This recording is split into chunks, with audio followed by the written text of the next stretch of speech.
All right, hello everybody. My name is Eva Kaniasty, and today I will be talking to you about fear of research.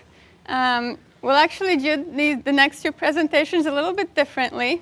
I'll talk and do my introductions, then we'll switch to Katie, who will do her first part of her presentation, and then we'll switch back and each of us will do some case studies.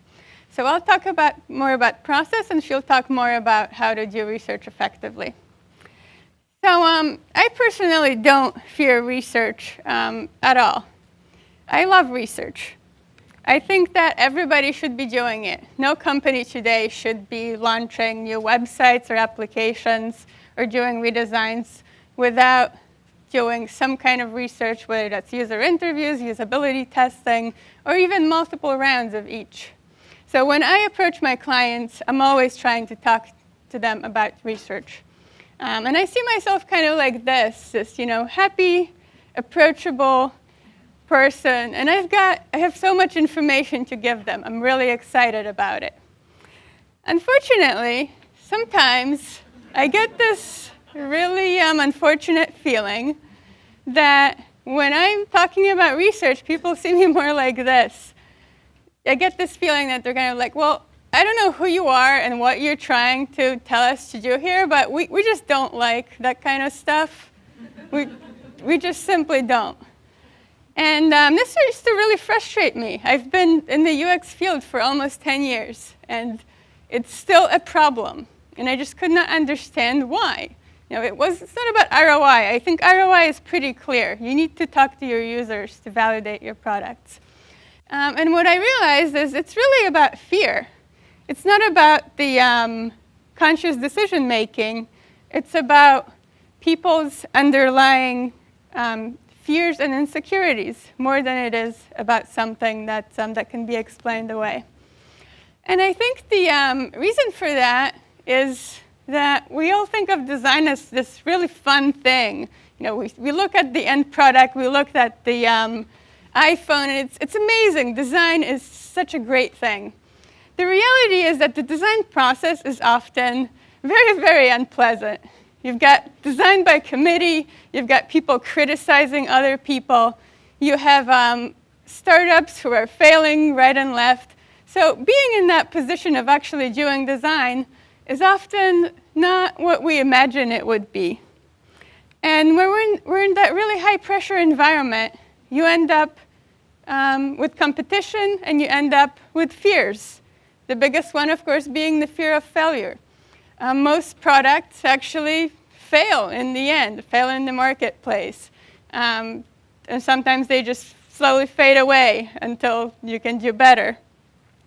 So when I come to people and I talk to them about, well, I'll interview these users and I'll tell you, all this great information, what they're really seeing is just more bad news. They'll be tested and they'll come up short.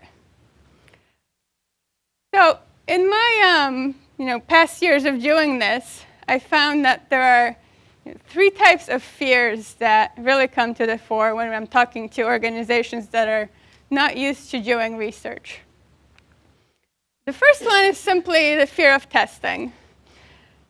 Usability testing is what it is. It is, as much as we try to explain it away and say, well, we're not testing the users or we're testing the interface, we are ultimately testing the people who did the design. If things go wrong, more likely than not, somebody's going to get blamed, especially in organizations that are not used to doing research on an ongoing basis. So I don't know how many of you really love being tested. Anybody? So it's only natural that people would have this fear. Another big fear is simply fear of change. Lots of times we approach, especially big organizations, with this idea that, well, research is great, everybody should be doing it. Why aren't they? It's self-evident. The reality is that most big organizations and even small startups, they have a certain process that they're used to. And when they're being asked to change, it can take a lot of time, it can take a lot of effort to actually convince them to do things differently over and over again. It's not that difficult to convince people to do something once, But to get that into their culture, to get them to do things differently every day is very, very difficult. Finally, there is the fear of wasting time and money. Most of the time, a project manager or a decision maker has only so much time and money that they can invest. And most of the time, they've already allocated that time and money to design, to development. There might not be anything left over, and they find themselves taking money away from other things. So they're not going to want to do that. So the irony in all this is that research can actually help allay all of these fears. I think research is really great at reducing fear and reducing uncertainty. And the way that you can reduce uncertainty is simply by bringing in real data, bringing in information that people can use to make decisions. Still, many times, decisions are being made, at whoever has more power in the organization, whoever has the opinion that gets pushed through. Research eliminates all of that. So ultimately, when you reduce uncertainty and you're making better decisions, it means that you don't have to rework things. It means that your development process is no longer this never-ending trudge through work, and you find out that you did it wrong. You have to redo it again and redo it again. Finally, you can also save time and money. The reality is that you don't have to necessarily do research at the end, and we'll talk about that in the case studies. In fact, you should not be doing research at the end. It should be embedded in your design and in your development. On the flip side, research has great rewards for organizations and for their processes. Sorry, I'm seeing this one ahead of what I'm seeing here. So the process that most organizations use tends to be, even though we all say we're agile, every organization I've ever done work with puts agile in quotes. And what that means is that, I talked about this idea of change and how slow it can be. It's very easy to fall back to a linear process just because it's simple. You do one thing, then you move on, you do the next thing, and then you're done. It's a lot simpler to do that and plan for that than to plan for something where you're constantly iterating, where you're feeding information from one function to another. But when you can do that, you can make better decisions all the time. You're not waiting on that information at the very end to figure out whether you did things right.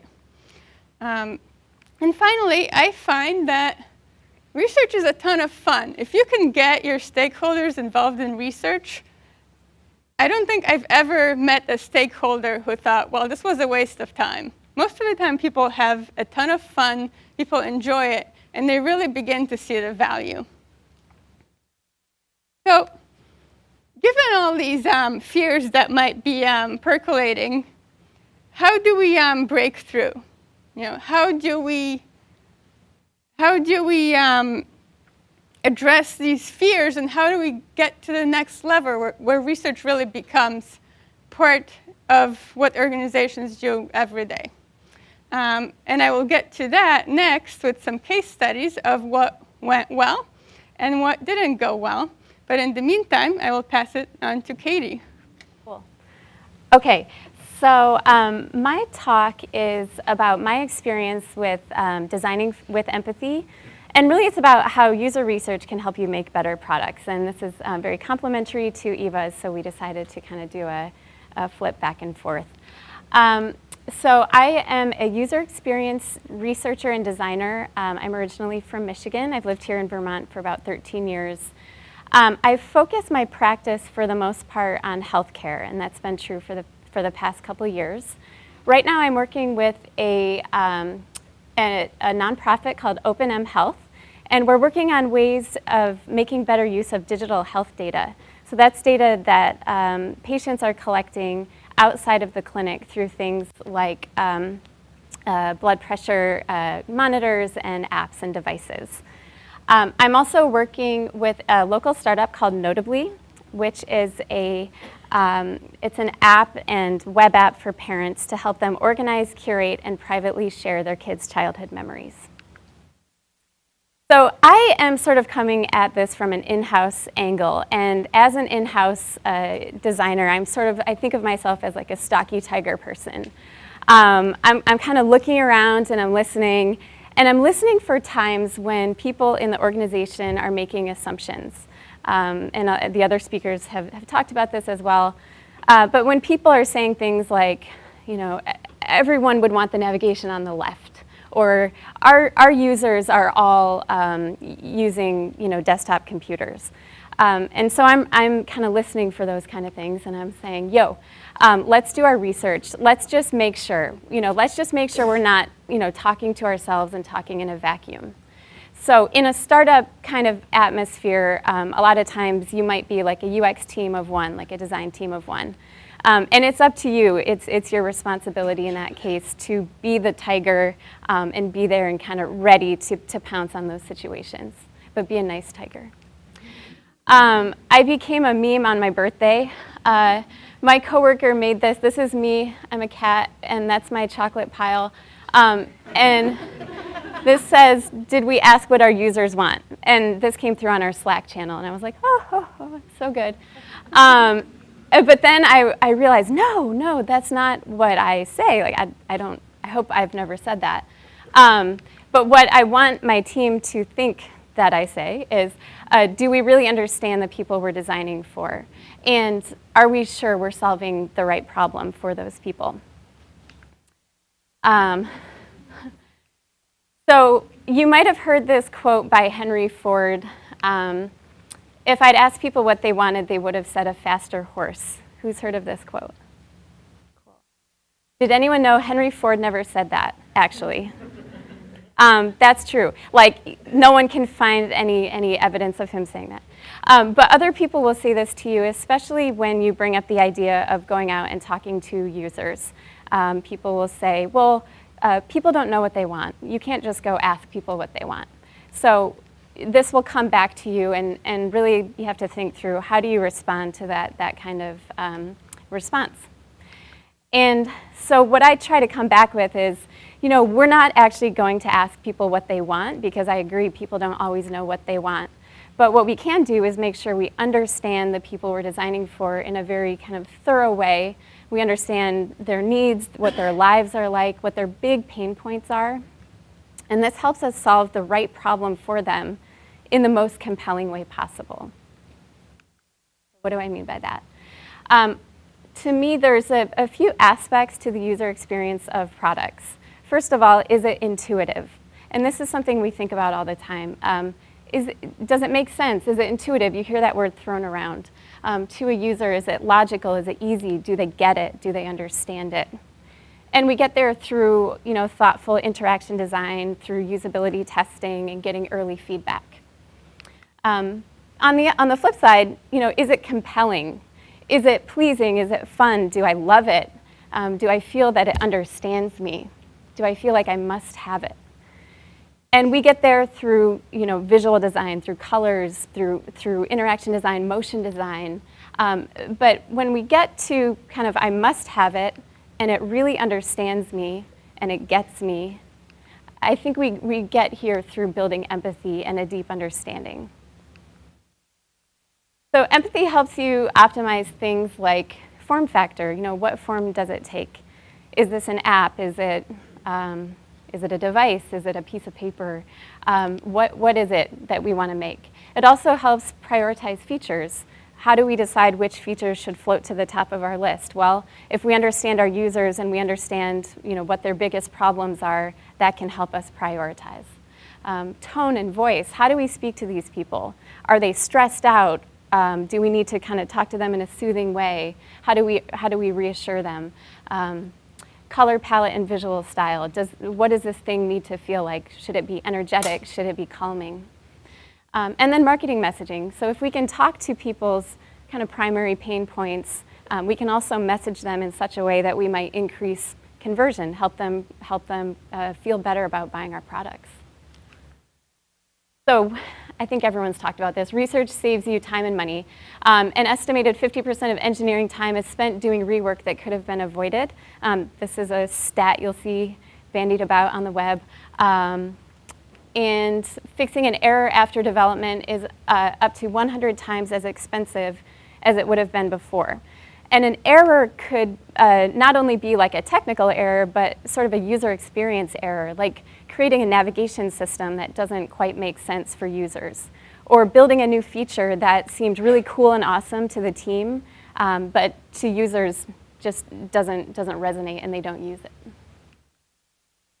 So a little upfront user research can save you hundreds of engineering hours and thousands of dollars. So that's a good one to kind of throw around to your coworkers. To me, overall, understanding users is kind of like brushing your teeth. So I'm sure everyone here has gone to bed at some point in your life without brushing your teeth, right? And you wake up in the morning and you're like, yeah, but like a film. If you don't do it, you feel gross. So once you've done it, and then, if you're on a project and you're like, we should be talking to people, but I'm not doing it, you feel really bad about yourself. I do.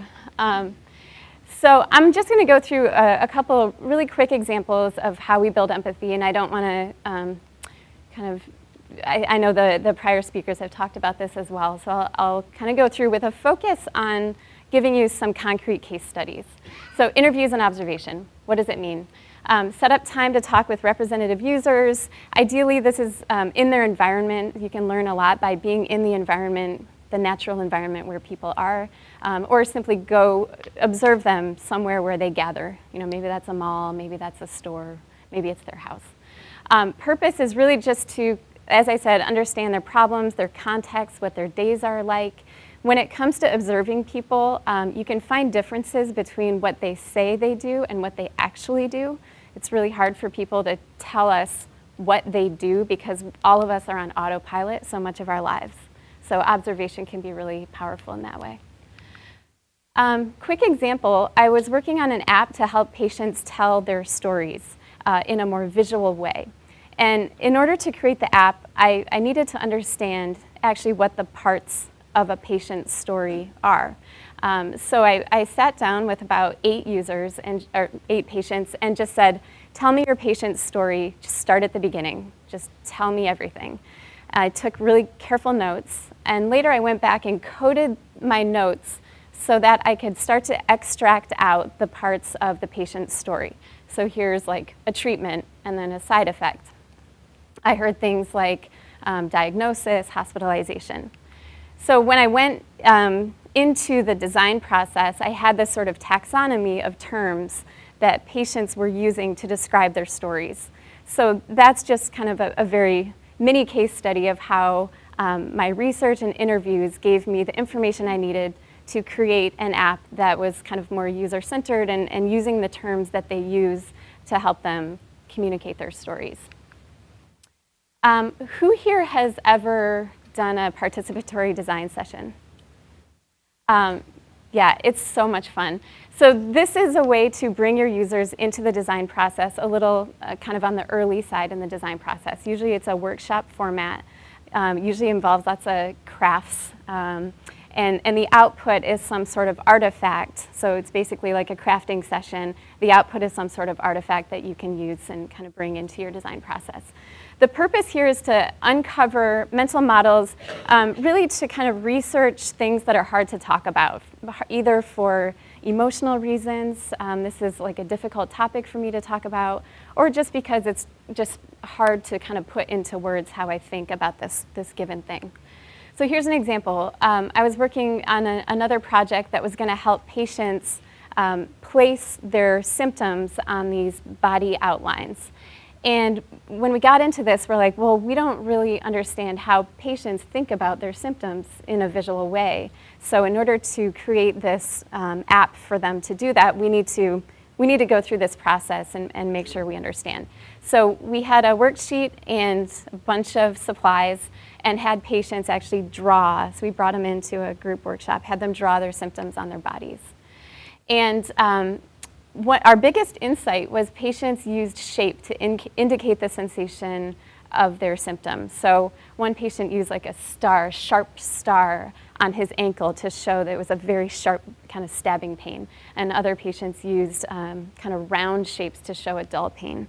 So that led directly to us including shapes in our app, kind of preset shapes to help patients place those shapes on the physical body. And that was something that we hadn't been thinking about before we went into that design session.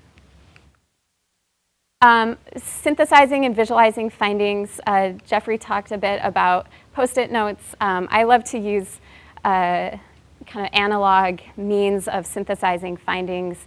It can be a really powerful way to not only kind of group information physically yourself, but it's a great way to bring a team together so that your entire team can kind of be brought along through this process of synthesizing findings. And in this case, this was an example from a project where we just wrote kind of one insight per Post-it note from all of our research that we had done, and then used a process of affinity diagramming, which is sort of like a formal grouping methodology for coming up with insights from research. I also like to do a lot of diagrams. I have a couple coworkers here, and they know that I'm always like diagramming things. I like to create diagrams of research findings to kind of help me absorb what I've learned and also to share out with my team. So this is an example of a patient kind of going through a scary event like a heart attack and then having this kind of confusing post-diagnosis haze, after which they're either going to kind of take control of their condition or kind of keep with the status quo. So this was helpful for our team to visualize. And then personas, don't have to talk too much about personas, I think, but just a great way for us to kind of roll up the information that we've learned into these kind of prototypical users so that we can kind of take the focus off of ourselves and prevent ourselves from designing for ourselves. Usability testing, I'm sure everyone in this room is quite familiar with. Basically, any time in the design process, testing any sort of prototype, whether it's a paper prototype that you've created in 2 hours or something a little higher fidelity, even all the way through to a working product, testing this with representative users. And this can be very cheap and very fast. So never let time or money stand in your way. Purpose is really just find out if your product is usable, does it resonate, does it make sense, is it enjoyable, does the messaging make sense to people? So there's just 1,000 ways to use this, and I think it's one of our most powerful tools. One example here, we put this, we were creating an app to show lab test results to patients. And one of our key groups was that we were kind of targeting was diabetic patients. And when we had patients hold a prototype of the app and kind of tap through it, they started reacting to the color red. So we were using red to show out of range results. So this isn't in the normal range. And when they saw the red, they're like, I hate this red. It makes me feel bad about myself. I already feel bad about myself every time I go to the doctor. I get the guilt trip. So we realized that red is sort of a guilty color for diabetics who are often held so accountable for how they're managing their condition. Recently, Notably, we launched a new landing page, a new homepage for the website. And we put it through some rounds of usability testing on usertesting.com, which is probably many people have heard of that. It's a way to post a link to a prototype or a web page and then have users kind of go through a set of tasks, and they'll record a video, and then you get the videos back. And in this case, the first 4 people we tested were all like, but how much does it cost? They're like, everyone was very just kind of talking over and over about the cost. I don't know if I should trust this product. Why is it free? I don't get it. So that led us to make some copy changes. The button says sign up, it's free. It's kind of hard to read. And then below it says, whoa, why is this free? So just kind of micro copy like that can kind of help deal with those sort of concerns that users might have. Cool, so we're gonna flip back to Eva. All right, so what I'm going to talk about next is some case studies. And these are case studies based on real projects that I've done as a user experience consultant. And although I'm talking about the consulting environment, I think a lot of these lessons apply to people who work within organizations as well. So I'll show you some projects where the research really worked well and had a large impact.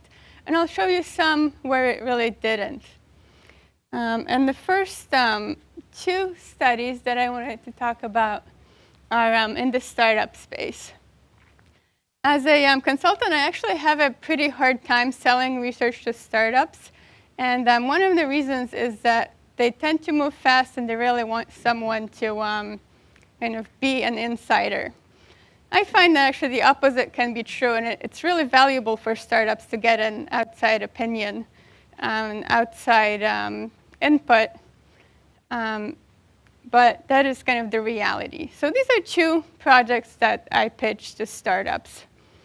In one of them, I was working through a design agency that I'd worked with before. So the agency came to me and they said,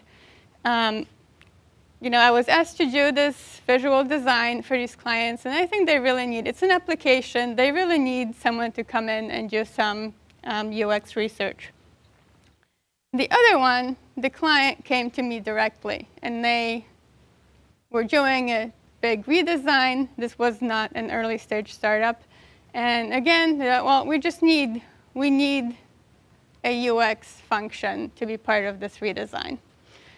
For both of these, the type of testing that I proposed was relatively similar. The first company had a prototype that could be tested, that could serve as a baseline. The second one had a current design. And with startups, I tend to propose more lean processes where I'm doing very quick iterative testing, not lab testing, not a large number of users, et cetera. So these projects were relatively similar, and they both came to me at the beginning of their redesign process, which is usually a good sign.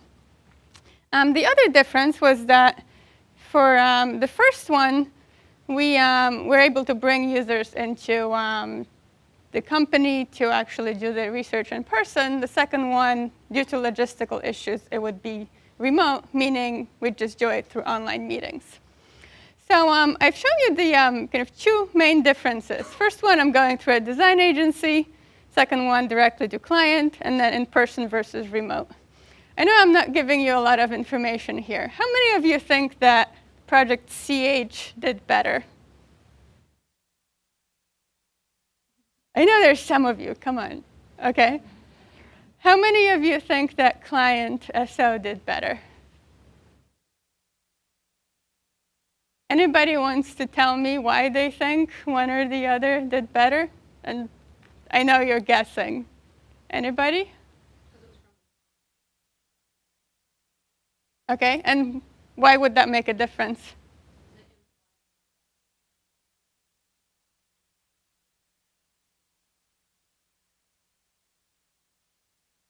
So that is, in fact, correct. So the impact of the research on the project on the left was 0 because they postponed the research. They decided to say, you know what, we don't need this after all right now. We'll come back later. And that was a few months ago. So who knows what will happen next. The other project, the impact was immediate. I worked very closely with the client. We did the research, and it affected the design throughout the process. So let me talk a little bit more about what happened in each of these cases. So with the project where I was going to the agency, I actually had a really good relationship with that agency. So I'm not blaming the agency here. And I was talking to them throughout the process, so I know exactly what happened. Sometimes I don't know why a project didn't happen. I don't ever hear whether somebody, they went with someone else, et cetera. In this case, I know exactly what happened. And a couple of things happened. One of them was that at the startup, there was a developer a UI developer who was really invested in the product. And he thought that he had done a really great job. And he really didn't want somebody to come in and test it. He didn't want to hear the bad news, basically. So he was pretty afraid that I would come in there and I would say, well, you're actually doing this wrong. I'm going to show you how you should be doing it instead. So he was basically advocating against the research. I also know that this startup was under pressure at this point. They were going to start going out to investors and try to get money. And they really were not at a stage where they wanted to hear that they needed to make major changes. So they had some fears that I could have addressed. Unfortunately, I never got to actually pitch the project. Because I was working through the agency, they were talking to the clients and they were trying to address their fears, but they were not researchers. So one lesson here is always advocate for your own work if you can.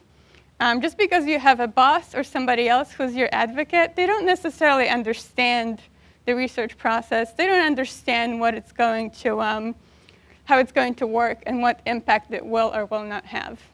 So this was dead in the water because I couldn't make friends with this developer and show him that things weren't going to go in the wrong direction just because I was part of it. On the other project, because I was working directly with the client came in with a level of commitment, and he knew that he really wanted to, the research to have an impact.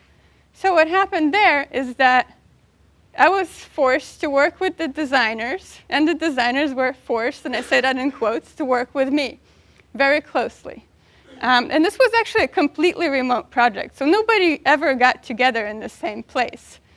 Which sometimes can be a problem. But in this case, because there was this level of commitment, we worked it out. The designers were involved in the research. They saw the results, and they learned. One thing that happens when you can actually work with people directly and involve them in doing the research and observing the research and debriefing is they will learn how it works, and they will understand that it's actually helping them, and it's not something that they should be afraid of. So I'll move on to a few more case studies. And these are, this is actually a little more complicated, and I have 3 here. Let me tell you about each of them. So the first project that I'm calling Project SM, the client was in charge. The client, again, came to me and said, well, we're doing a redesign, and we need somebody to help do some testing. The client was actually not well educated about UX. He didn't really know how it would work.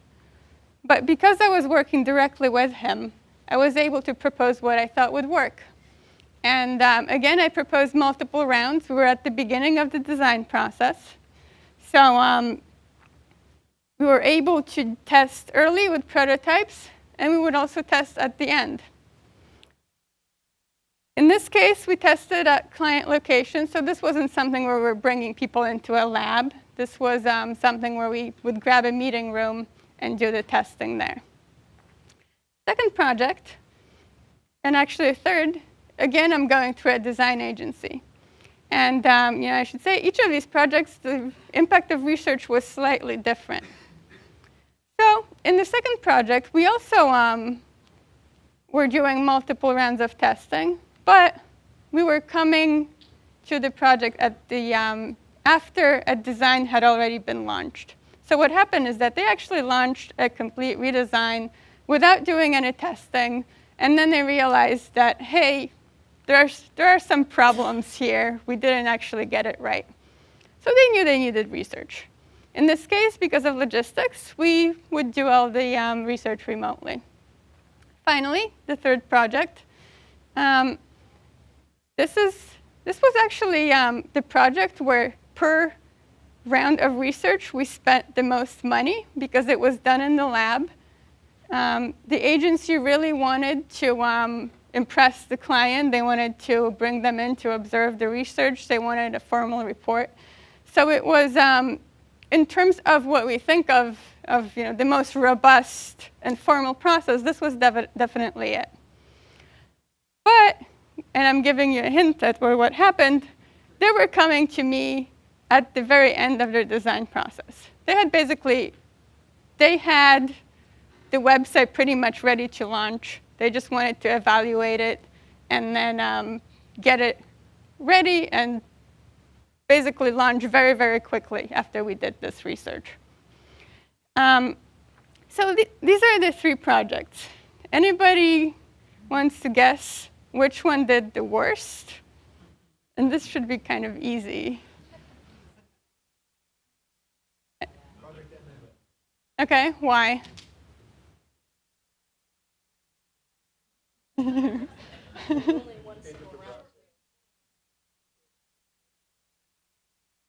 Okay, so you are right. That one did the worst, and I'll tell you exactly what happened in a minute.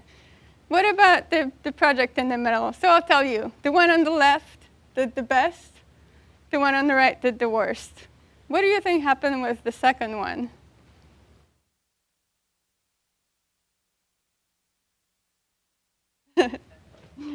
Okay, so not quite.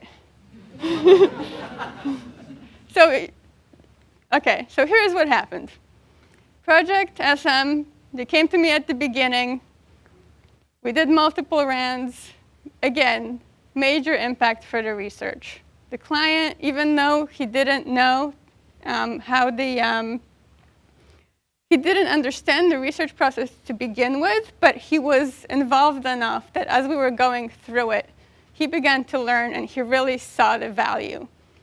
So he turned around and he told the agency that they had to make the changes. It wasn't something where the agency could make the decision not to change something or not to use the research. The other 2, well, they did a little worse. So the project in the middle, after, I should say, we did a great deal of research here, and we had a ton of findings and recommendations that were pretty clear. It was very clear what the problems were. And what they really needed was a complete redesign of their information architecture. So their navigation didn't really work. It needed to be completely overhauled. So what actually happened is that almost a year later, they changed the labels to their top navigation. Okay, so it was like 4 top-level labels. They made those changes a year after we did the testing. That was it. They haven't done anything since. They've told me, they've since actually been back and said they plan on doing something, but they're not there yet. Project MM, nothing happened. They launched without making a single change that came out of the usability testing. So that was just a perfect example of a perfect waste of time and money. So, why did this happen? Why did each of these projects work out so differently?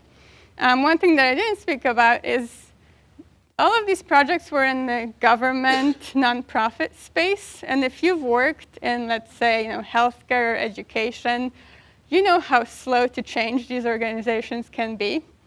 So in each of these cases, that was a big challenge. Anytime you're going into an organization that's large, that has a lot of politics happening, you're at a big disadvantage in actually, making change happen. However, with Project SM, I was working very closely with the client, so we were able to develop trust. Once he trusted me, he knew that the results we were getting were correct. One of the things that I find doesn't work well is when you're letting your reports do the talking for you. If you're just giving people reports and think that those things, the changes will happen because it's kind of self-evident, the data speaks for itself, that's usually not enough. You really need to have the direct engagement and convince the decision makers that what you're finding is in fact important and critical. The other time we had it was simply time. We had the time during the design process, and we were able to run in parallel. We were able to have the design team work on prototyping while we were planning to test the navigation. Then we were able to test the prototype. And then when the project was done, we were able to test again to make sure that all the changes that we implemented made sense. The second project, it was a really good example of where communication and relationship can come into play. So they knew that their navigation was broken, and they knew that they had to make a change. Why didn't they? Well, because in this case, the agency that I was working with actually didn't want to tell the client that they were hiring an outsider. They didn't have the UX expertise to do it themselves. So when the client asked them to do the research and the testing, they came to me, but they didn't want to introduce me to the client. So I never actually spoke to the client. And they were majorly, obviously, a year later, they make three changes. They were majorly afraid of change. So although the research was clear, they knew that they had to change. There was no way for me to address their fears of change. There was no way for me to push them toward actually making the changes. I had zero influence in this case, and it made all the difference. The research was just as good as in the other project. So finally, Project MM, that was the one where they came to me at the end. And I've done a number of these projects, and since I do this as a consultant, I will definitely take people's money and do the projects. But I have learned from experience that these projects tend to work the least well. And why is that? I find that it's because on these types of projects, somebody at some point thought of what the process would look like. And they envisioned something like this, which is basically waterfall.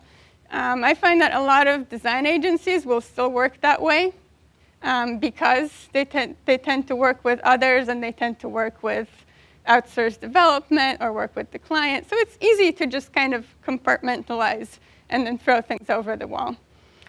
So this looks great if you can actually do it. There's plenty of time to do testing and make the changes. Unfortunately, this process doesn't really exist in the real world. What actually exists is something like this. I don't think I've ever seen a project where the development finished on time. It's really amazing to me that whenever clients come to me, they're always saying, well, we need this right away. We need to do this research. We're already late. Let's do it now. We don't have the time. So I do it. I rush to give them the results. And then a year later, the development is finally finished. So that's the irony of the waterfall. And what happened in this project is because the agency was in charge, they had a certain bucket of money that they were going to spend on the project, and they really didn't want to spend that money on me. They didn't want to spend it on research. And by the time they came to me, they had already spent most of it anyway, because things always take a little longer and take a little bit more than you envision. So because the agency was basically in charge of making these results happen, they were able to go back to the client and say, well, this actually looks good. This report, we found some things that were pretty minor, and I think we're just ready to launch. So they convinced the client the site was good enough. You can say that that's a positive outcome, but I can tell you that there were definitely usability improvements that they could have made, especially for the price that they paid. So, how do we, based on these case studies, what can we do? if we're working in organizations where we don't always have access to all the time in the world, all the money in the world, we're working in a suboptimal environment. So there's really 3 things that have worked for me and that I think can work for you. One of them is to do your utmost to connect to the people who are the decision makers and who actually have the power and the influence to make things happen. Whenever you're talking through a third party or somebody who doesn't really understand what you're trying to accomplish, you're likely wasting your time. And as I said earlier, most of the time, people who don't understand research are going to have a very difficult time advocating for research. And I know one thing that I talked about earlier is the truth is it doesn't really matter how formal you are with your research, how whether you feel like you're doing it exactly right. It really matters that you're doing it and you're doing it over and over again. And I'm not saying that the quality of the research doesn't matter. There's definitely good researchers in this world and bad researchers in this world, and honing your research skills is obviously critical. But don't feel like you have to only do research if the conditions are perfect, because in the end, it doesn't really matter that much. The next lesson here is collaborate. You really may know this from other areas of your life. Telling other people how to do things differently from what they're used to doesn't always work. The best way to involve people is to really get them doing it with you so that they can see the value for themselves. And then finally, iterate. If you can do research, do your utmost not to put it at the very end, because most likely you'll be wasting your time. And I'm not saying that it can never work, but it very, very rarely has a big impact. So that's all I have, and I will pass it back to Katie. Okay. So Eva brought up a really good point, which is trust. And so I want to share just one case study with you, and it was a situation where I had the full trust of the people that I was working with. It was a small team, the nonprofit O&M Health, and this was working on a new product called Link. And they put their full trust in me. We want to create this product, just help us get there, and we totally buy into the whole UX process. Whatever you tell us, we'll do it. So the challenge here was to create a way for clinicians to prescribe data tracking. I don't really like that term, but really for doctors to ask patients to start tracking certain things, like I'd like to have you track your blood pressure, track your activity for a certain amount of time, and as you track, the data comes into me as a doctor, and it also goes to you as a patient, and we can use that to improve your health. So for this, the research activities that I planned were interviews with doctors and patients, and we focus on cardiovascular doctors and patients to start with.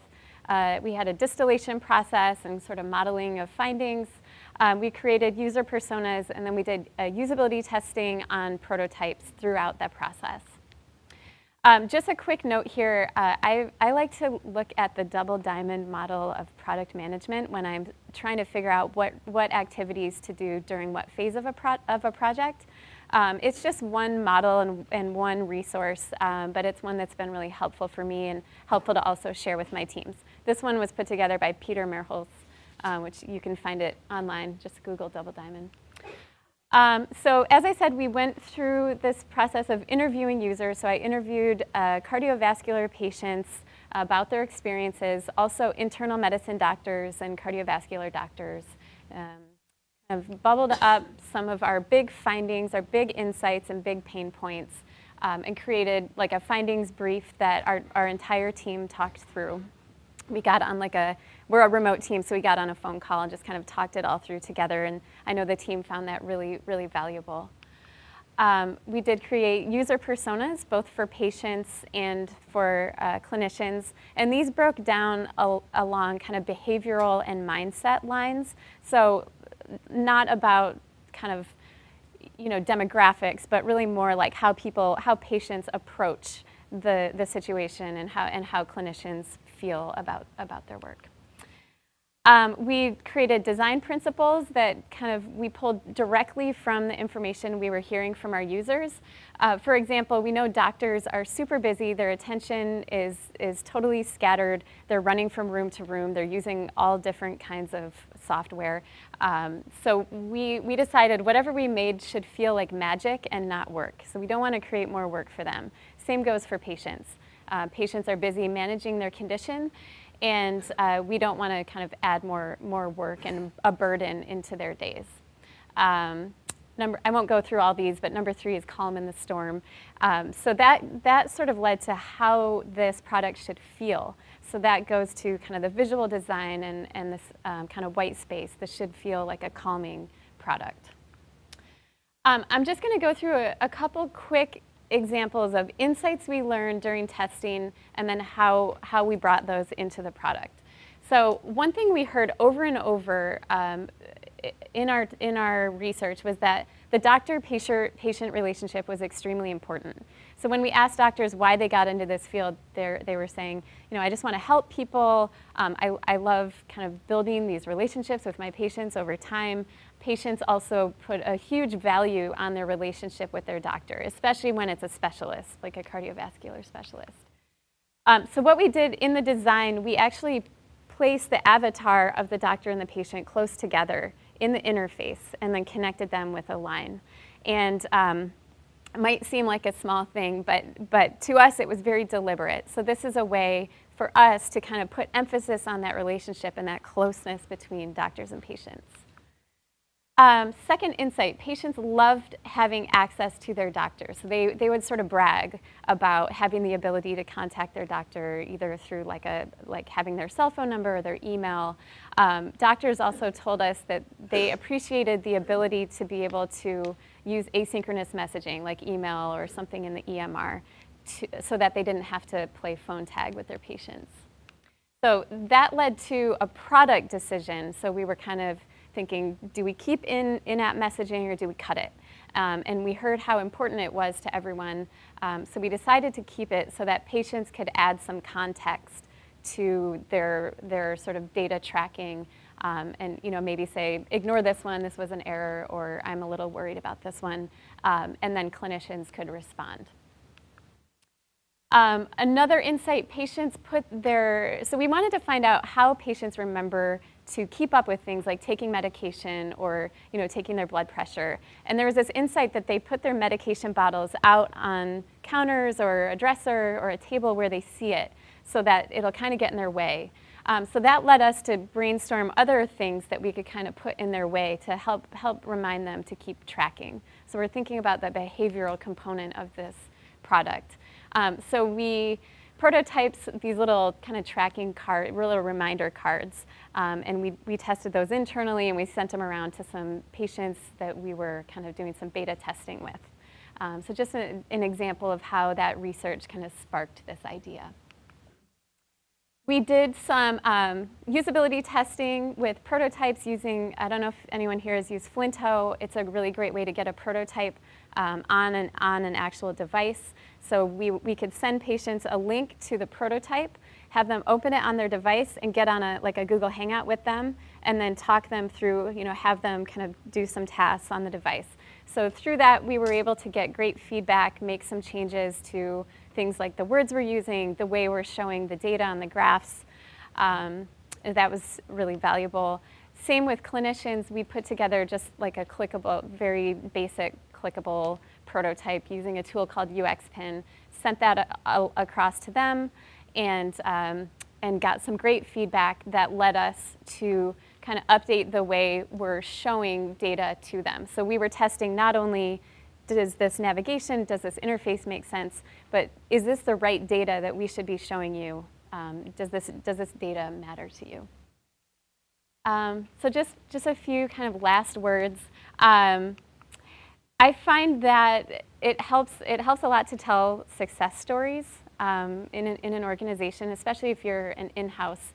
UX person to kind of just talk about success stories that you've had. And if those stories can include any sort of concrete ROI, that's always helpful as well. So this one that I made up does. Be a watchful tiger, especially if you're, I guess this is across the board. Be a watchful tiger. Just look and listen. Be ready to pounce when you hear people making assumptions, but pounce in the nicest way possible with your claws like detracted or whatever. And stay hygienic. So. Thank you.